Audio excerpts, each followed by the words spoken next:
તો સ્થાનિક સ્વરાજની ચૂંટણીમાં હવે નવા ઉમેદવારો 3 ટર્મ લડેલા ઉમેદવારોને આ વખતે ટિકિટ નહીં. ખૂબ જ ચર્ચાસ્પદ સવાલોના વિશ્વકર્માએ જવાબ આપ્યા છે. સામૂહિક નિર્ણયથી પસંદગી કરીશું. સામૂહિક નિર્ણય છે તેનાથી પસંદ કરીશું ઉમેદવાર.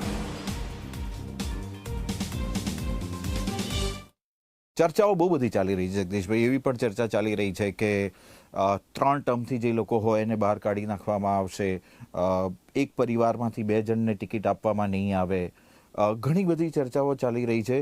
નવા ચહેરા સાથે નવી ટીમ તો છે જ, પણ નવા ઉમેદવારો, યુવા ઉમેદવારો, મહિલાઓ, શું જોવા મળશે? What is your planning? ચૂંટણી સમિતિ પણ ડિક્લેર કરી છે અમે લોકોએ. જી, ચૂંટણી સમિતિ બેસશે, બોર્ડ મળશે, એટલે બધા જ પ્રકારના જે નીતિ નિયમ છે એ મેં દિવસે ત્યાં ચર્ચા કરી અને સામૂહિક રીતે નિર્ણય લઈ અને દિશામાં આગળ વધીશું.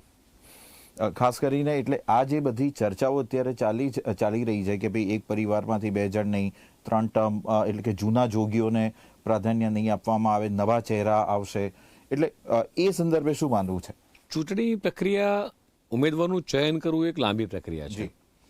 સૌથી પહેલાં દરેક જિલ્લાની અંદર 3 નિરીક્ષકોની પેનલ જાય. ત્યાં જઈ અને દરેક વ્યક્તિ, કાર્યકર્તા ઉમેદવારી નોંધાઈ શકે એમ ઉમેદવારી ત્યાં આગળ નોંધાવે કે મારે ઇલેક્શન લડવું છે. જિલ્લા સંકલન બેસે, નિરીક્ષકો ગયા હોય બેસે, પ્રભારી મંત્રી, જિલ્લાના પ્રભારી, એ સંકલન થાય. ત્યારબાદ ત્યાંથી આખી પેનલ બનાવે. પેનલ બનાવ્યા બાદ ચૂંટણી સમિતિમાં લાવતા હોય છે.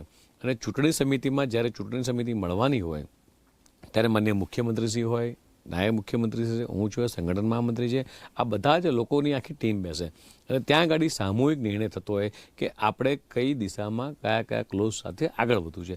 અને ત્યારે આખું ક્રાઇટેરિયા આગળ વધતું હોય છે. You don't want to clear it right now કે પછી નક્કી થશે? અને બધાએ સામૂહિક નિર્ણય લેવાનો હોય છે. અને સામૂહિક નિર્ણય એ ભારતીય જનતા પાર્ટીની એક સિસ્ટમ રહી છે.